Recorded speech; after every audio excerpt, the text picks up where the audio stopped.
really nice. So, oh wow, loud too.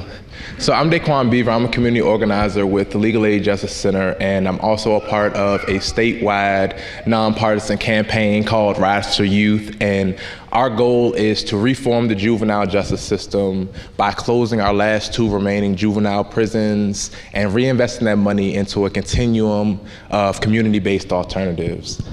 Within RISE, we have a youth steering committee, which we go by the name of the Youth Advocacy Network, and we're focused on essentially the same thing, reforming the juvenile justice system, but also dismantling the school to prison pipeline and giving a better understanding to our community what the school to prison pipeline is and what the continuum is, and get advice on what that should look like in our community. What does our community really want? So, does anybody know, like, has anybody ever heard of the school to prison pipeline? Like, yes.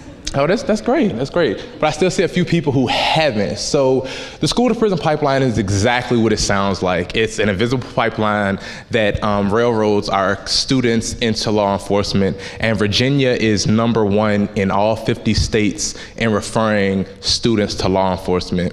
So with that being said, we have 2 students here today that actually attend Richmond Public Schools. And okay. And we're gonna give them an opportunity to talk about how they feel about the schools and what they think should be different. So I'm gonna pass it to Doug. Hey everybody, I'm Doug. I'm 16 years old. I'm a part of the RISE for Youth Network and RVA Network.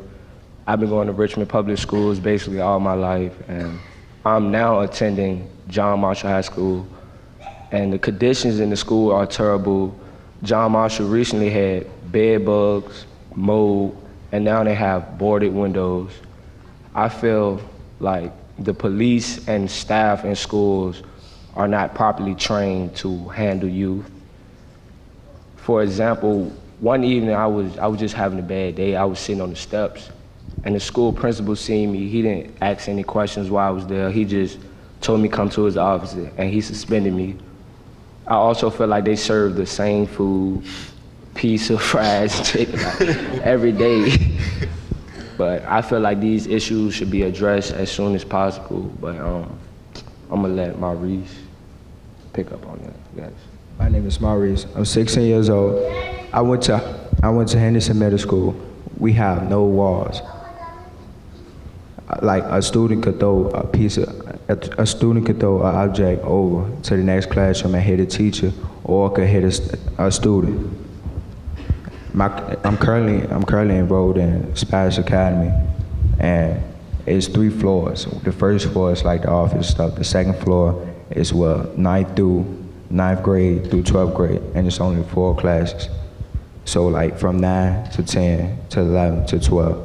Everybody in that 4th class is the same, like they teach the same thing. How could we have such bad, poor condition schools like this? But we could pay for new jails, we could pay for new prisons, but can't put the money into the schools. And Brielle could talk to you about the school to prison pipeline. Hello, I'm Briele with the Youth for RISE. Our mission for the school to prison pipeline is to have better funding for the Richmond public school systems. We also want to reevaluate the zero tolerance policies. We have youth being suspended from school for minor things such as yelling or phone usage. We want less officers in the school systems and more counselors to de-escalate some situations, to get to the root of the problem, or even to create prevention plans. In general, we just want to have the lower rates of high incarceration for our youth. We feel like they're being pushed into the juvenile justice system. In Virginia, we're known for being #1 for doing so. For the cost for one youth for 1 year in 2015 in Virginia was $135,000. Imagine if we could take some of those funds, lower the incarceration rates, and put it back into our community, how it could fix a lot of problems. Thank you.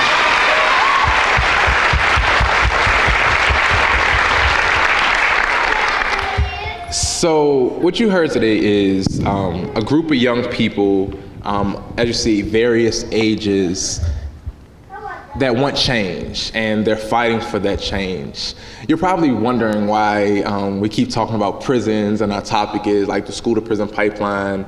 But as Briele said, Virginia is #1 in referring students to law enforcement. So that's like our first flag. Our second flag is that our recidivism rate here is 73.5%, meaning that within 3 years of an individual's release, they will be reconvicted and recommitted to the state. So it's not the reinvestment we're getting isn't the reinvestment we need, and it starts in the schools.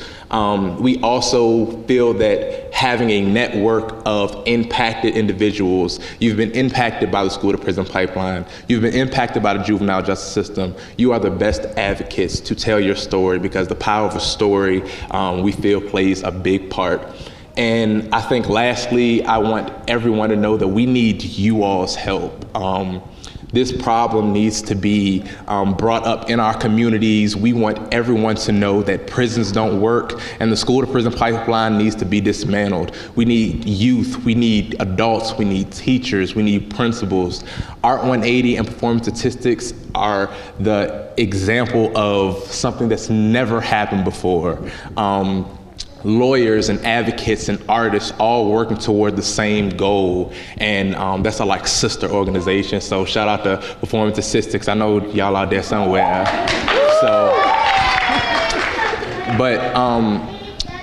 The Youth Network, we're here to say that prisons don't work, and we want your help to break this broken system or fix this broken system that we have. So thank y'all. Thank y'all.